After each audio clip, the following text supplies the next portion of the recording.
All right, ladies and gentlemen, so much welcome. My name is One, the King himself, King Smith Ngaburijo One Just Extra. Thank you so much for following us and thank you so much for subscribing. What on subscribing again? Our answer subscribing. Show is proudly sponsored by King Montage Productions. Because abakwate mikolo and all shows. Abakola productions ezakabi bulango, videos nebyakabi byonna. But onako lwairo as usual mbantu sene baselebu bamwe an exclusive interview. Nsinzidde Machindi Salama Road era ngenda kubanjogerako kono mukyalo omu abadde anoonyezebwa abantu ab'enjawulo okuli government mwenye tuko okunoonyezebwa government obeera really too big, you know, of a celebrity okubanga government ekunoonya, and then other journalists and then with the media twale tumunoonya nga twagala kumanya how is she doing.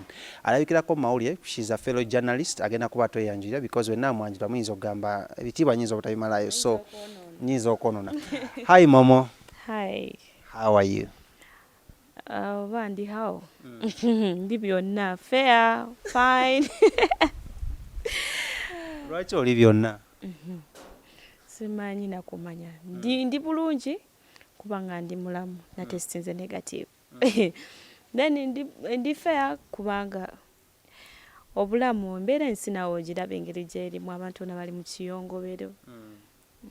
Kale abakola ku Sebunya bagala okumanya who are we talking to olunaku olwaleero? Mwogerako banaine Momo 19 oba muyite nalowooza Moreni Mukyala Muganda. Bwe bagamba?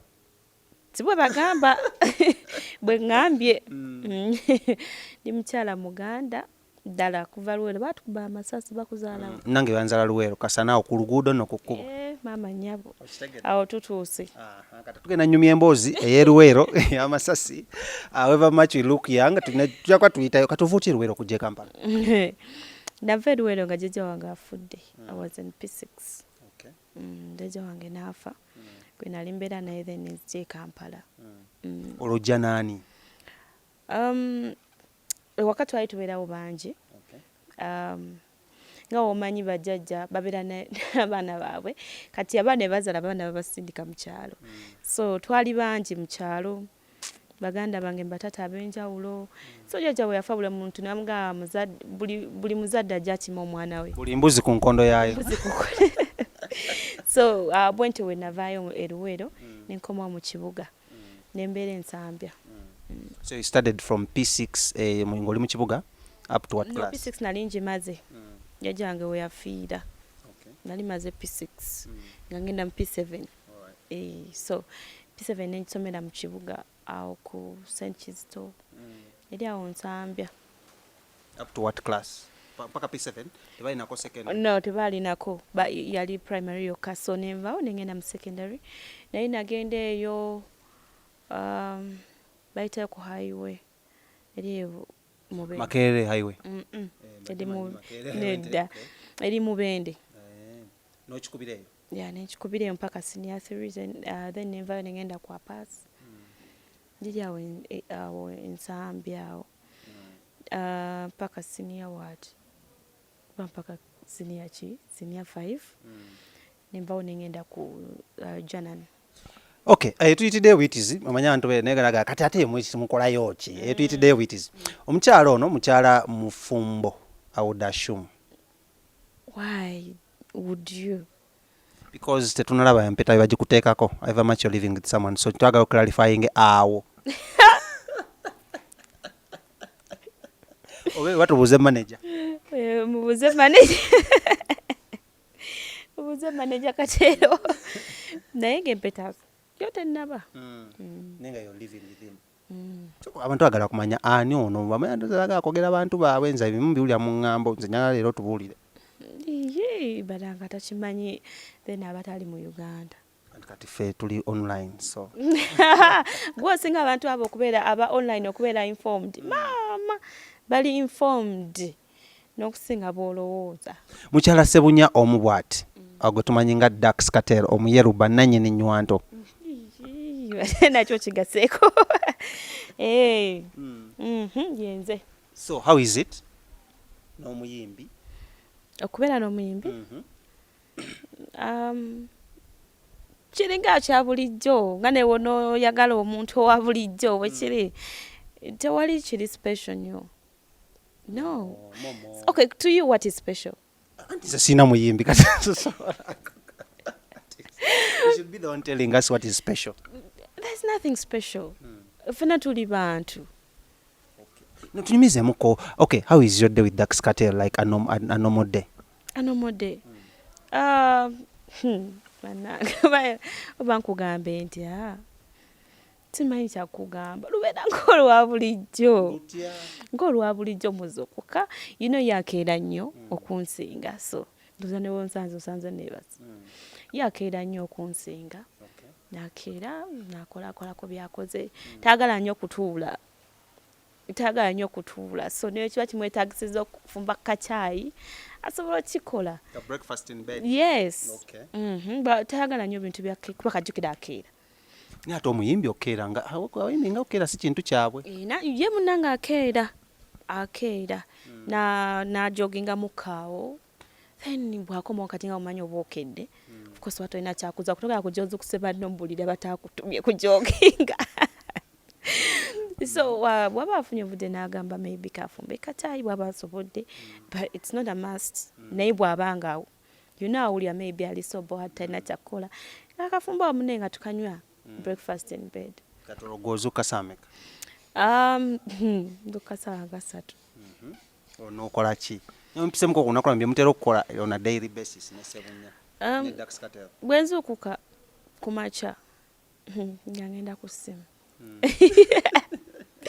Kati ddira muto wange bambi wabeerawo ye akola emirimu gye nandikoze kanakazuka especially breakfast bwabanga Dax takitegese bwe babanga bonna bakowu bate muntu walwakera nga ali mu mood ekyo ne bakera nga tebali mu mood. I do it ng'omukyala ewakeera of course nenjifumba breakfast noyoza ebintu nosimula ennyumba. Bagamba okwagala abayimbi si bangu gwokisanze otya? Ekyo kikireetera okuba nti si bangu. Bwe bagamba kati nze simanyi njagala gombuulire. Kati gw'owulira bagamba batyo kale so bagamba okwagala abayimbi si kyangu like si kyangu okwagala omuyimbi. Mbuki byonna bimanyi. Sibimanyi. Simanya mbuno benzi simanya muno tebabeera waka, they don't give you time, they're not never caring, they're always busy with their music. Nebirala. Nze sikina mbuzibu byonna bye boogedde. Wali owuliddeko kesi yonna mbu Dax bamukute n'omuwala eno? Wali ogiwuliddeko? Kyogere kiŋŋambe.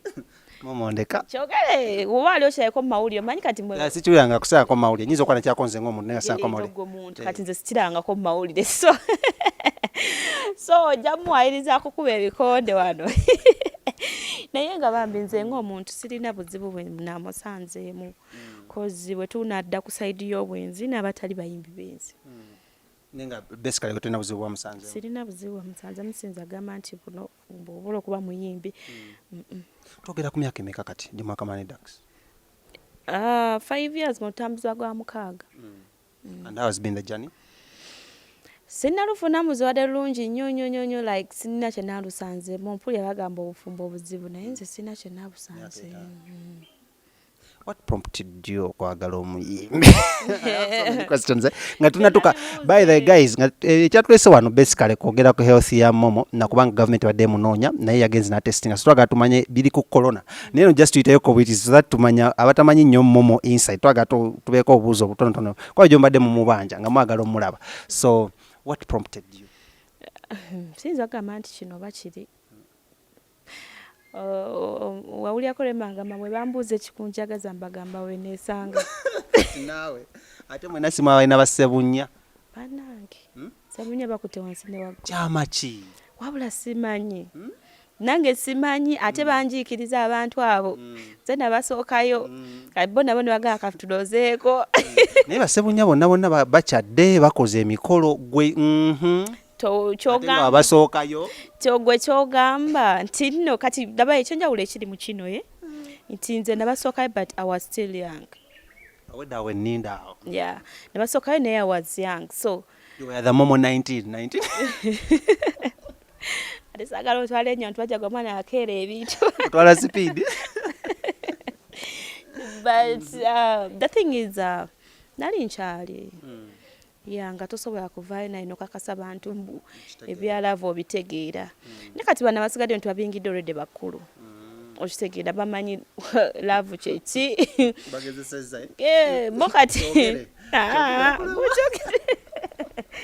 so bo bakiyingidde olwedde bakuze kati nga bo ne bakola ebyabwe tewali buzibu naye naffe yaffe bigenda kubaawo lwakuba mune bibadde bya guno omwaka guno gwennyini nga bibadde binaatera naye mune kati korona naye wuyo atufuukidde korona era kati waliwo kye tuteekwase ku korona owa economy yali egambye negenda kubeera bweti kati naye yatandise nze nali nabagamba dda since last year if you've been following since last year we've been talking about it ngera kibadde kirina okwapeninga this year but nekidirayinzemuko I travel a lot. I know. Waleese obuzibu awo tugenda okugenda so nkola nnyo kati munenge nga tunoonya time yes ngekyatubuze kuba muneesene nazo zeetagisibwa buli omu asaba afuna akalimu ate ke bakaze toyinza kudda mu malala gakuwuuba simanyi magomeso samba obukondo obutusobola obusamba esaayo yonna emyaka gikyali kale abatulaba tukyalina omukyala amanyiddwa nga Momo 19. She is a journalist, a TV presenter, TV host, and a wife to one of the famous artists in Uganda, amanyiddwa nga Dax Katel. Chenchogera because I know that you've seen, if you've been following me for years, I've been with Dax Katel for a long time. Ngamukolako new stories. So when Momo came into Dax Katel's life, twalabikira okubanga twawukana ne Dax Katel. Naye nga takyankubira simu. Simanyi. Oba balina kye bamugamba eyo oba ali tomanyi nti gye ndi n'omutuma obubaka kana ako kankolera Momo yagadde kuntwala sipiidi naye nga kale so but because are you the manager? No, I'm not the manager. Do you believe in omukyala okubanga manager wa artist ate nga mukyala we? Banaage okikiririzaamu nga yeah kisoboka abantu basobola obikola ate ddala aba mukazi abakazi tusobola so kangeze nga Dax avudde ku makya nakusaba okubeera manager we, would you allow? sisobola kukkiriza kubanga kireka nze ndi mukambwe kijja ku business nze njagala nnyo kola ndi mukyalo ndi business lady so tuyinza okulemererwa kuba kati bwe tuyomba tuyinza okwawukana olwa business so sisobola.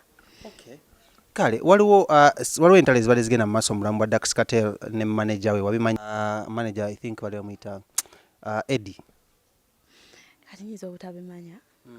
What is your take on that? Because I think by that time wali mu bulamu bwa Dax Katel. You don't think I was already there. Abakyala baagala okukakasa. I was already there. Naye sirina kyamaanyi nti nja kyogerako ekyo yagamba mbuki. No bayawukana so kati mbanya just kumanya oba wamanyako ekyabaawula oba anything. Ebyokwawukana byabwe sibimanyiiko.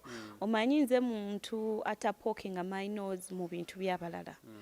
However much nti Dax muntu wange nate siyingirira nnyo mu business ze kuba si kirungi era mukazi kubeera nnyo ng'oyingirira mu bintu by'oli bebamanyi barunning ebintu byabwe so siyinza kugamba mazima nti kino oba kiri kyekyabaawula kyo sijja kulimba naye ng'okwawukana kwabwe kutegeerako obviously ate kati omuntu abanga takyalina manager mukadde alina mupya oyinza obutakimanya walowooza kyali because omwami manyi okunyumiza fe abaami tunyumiza ku bakyala most cases mu business stuff ezate sambula bulungi so omwami yagambako nti kyali mbubi bakyali mbulungi. I don't remember. Wamubuuza we ntu concerned okulanga manager gwadde amazina ebbanga gwamusanga naye ati kati baawukanye. Dax ali so reserved. He's so reserved. And on top of that oyo manager baali baakula naye so yes ayina okuba nabalabanga from way back. So maybe ayina bye yasirikira ng'omuntu kati awo yajja okunnyonnyola amanyi okusinga nze. Nawulirako mboba wayo nawe wabirimu wali involved somewhere in the mix. Involved how? Oli mukyala otegemanyi saagala bigamba because zenya kufuna right information. That's why I'm here. Oba oyagala kufuna right information you have to tell me the exact thing. What exactly did you? I heard that mbuno because ojikachirwa nga mbuno manze natuma obubaka mbo omukulu eka mbuno ndoza tanko kutunya mu ngeri y'enjawulo. Ani manager wo? manager Eddie yatanga okutunulira gwe mu ngeri y'enjawulo kati ate nga akasente eri tekakyatuka wa muyimbi nga akareserving asobola okukawa gwe so that omanya yalina control obeere nga ate amaaso gakyusa ng'ogazza ku manager ogajje ku muyimbi. Tekisoboka kiwe kiri bakulimba. Kyekyakuba ku Dax Katel. Whoever told you that yakulimba. Kyekyakuba ku Dax Katel. Like winanga wenakugambe like I said before nange bwe neesanga. Mama, you want us to believe that? You have to because it's the truth. Wesanga wesansi. Ngolaba gaya tambula n'ennywanto. Gaye nga tolusa yambala ngatte. Gaye azunga. Azonto wala. N'ogamba okiriya. Ngamba okiriya. So for all the guys that think being perfect is the way to go, now you've heard it from the host's mouth. Sometimes you just have to be yourself. Ndowooza omuntu asobola okwagalirayo nga bw'oli. Oba otali mutamiivu. Of course, by them ate abasajja mwe mwagala okweflexinga mmwe ddala mu obuuka obuto buno. Siriimu. Igwe. Oyinza okujja n'olimba akala kino bane be you. Nego kimwe muno wala mwe watulimba. Soka tuyitireko awo. Tutya. Muna wala mwe watulimba. Awo. Tutya. Nojja n'ogamba gendako mu gym simanya kola kapa. Namwe mutulimbye nnyo. Namwe mutulimba nnyo nga ne baby naawe oli mudduka bukyuka muko kwatako ku kisigo. You know, when two journalists meet, this is what you expect. Tunyumya ebibuuzi byaffe. But anyways, tugende wali. So, tuvuddeeyo no.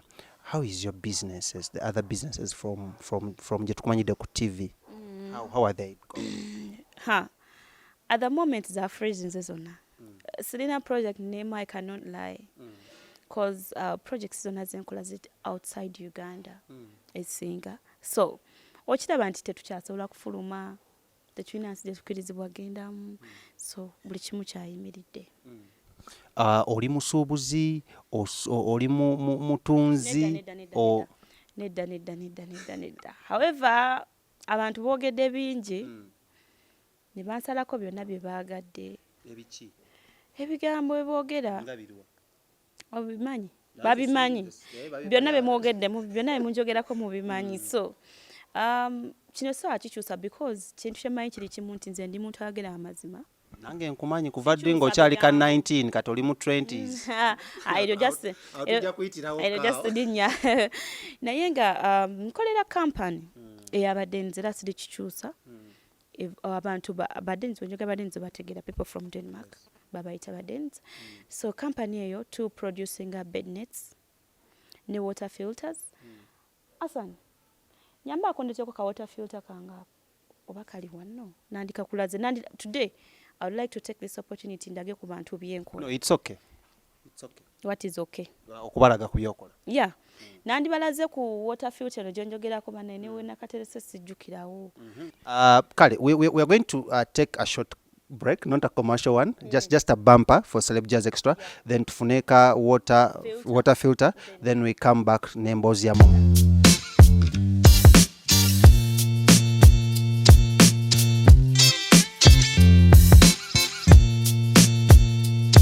All right, welcome back from that bumper break. You know, Motiva zita commercial break. So commercially, we are going to see how Momo and what she does. Singa badde mwogera ebigambo bingi, simanya abaatutte baana b'abendi batunda, simanya abagenze bafunira baana biyumba, simanya bingi badde mwogera. But today, allow me at this very moment, ladies and gentlemen, to clear up the air. Okuva Momo 19, Mukyala naluwooza, Mukyala Sebunya on that matter. Omukyala yafumbirwa mbenge atulye ku business zabeera akola ng'agenze bweru. Agambye company gy'akolera yaba Denmark era nga bakola ebintu bingi nnyo omuli ekimu ku kyagenda okuba nga twagako right about now. So naluwooza Mukyala Sebunya, explain to us bw'oba ogenze bweru ennyonyi zino z'otavaako zafuula obugaali oba ogenze kukola biki? Ennyonyi zino zitavaako nze nafuula obugaali ezogeza abantu ebisongovu ne banvuma buli kimu. Sizirinya nti because njagala oba kuzirinya bulinnya bwentyo, you know. Nti nabo aboogera sikiwa nti basobola okikola. Ate sikiwa nti waliwo n'omusajja ne waba mugagga ng'asudde tasajja okuteekako buli wiiki. Kuba abasajja babalirira basinga okubalirira ssente zaabwe.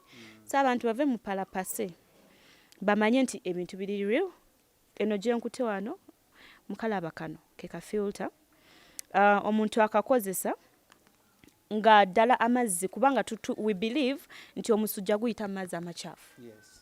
Okitegeera omusujja guyita mu nsiri.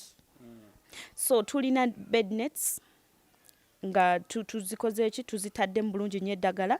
Tulina ne kano eno ka life stroke kano kemulaba omuntu akateeka mu mazzi ne gaba nga si mafumbe.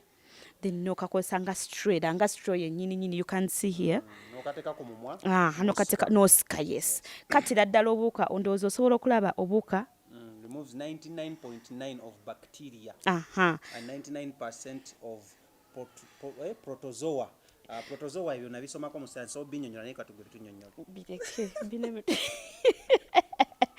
banange bakitegedde ebintu kantu kano ka life straw katta obuuka 99.9%. So mwenna abali eyo aboogera bye mutamanyi ne mugogera kino ne mugera kiri gino gye mirimu gyenkola tubeera tutambula mu manga ag'enjawulo tukwatagana ne NGOs. Okitegeera yes NGO ensi ezo zibeera zituyita zikolagana ne kampani yaffe bwe zituyita ne tupataninga then ne tufuna engeri gye tuyamba abantu abo ne tuba nga providing obuntu buno especially abaana b'amasomero abaana abato abakyala abakulu tugendera ddala mu byalo effe bwe tugenda tubeera mu byalo omuntu asobola okunanga ntambudde sirina byensireeyinga biri awo naye because tubeera tukola so kino kyembeera nkola bannange ne bed nets zonna bye byonnooza basically ebintambuza. Kale olomuve mu bigambo kuba omusujja I think omusujja it's a global disease naddala malaria si wano okawuka mu Uganda era guli caused by anopheles mosquito nasomako mulabye namwe mutumanyiira nnyo mmwe mutumanya nnyo mmwe enda banywa protozoa naye ne baŋŋamba nkireke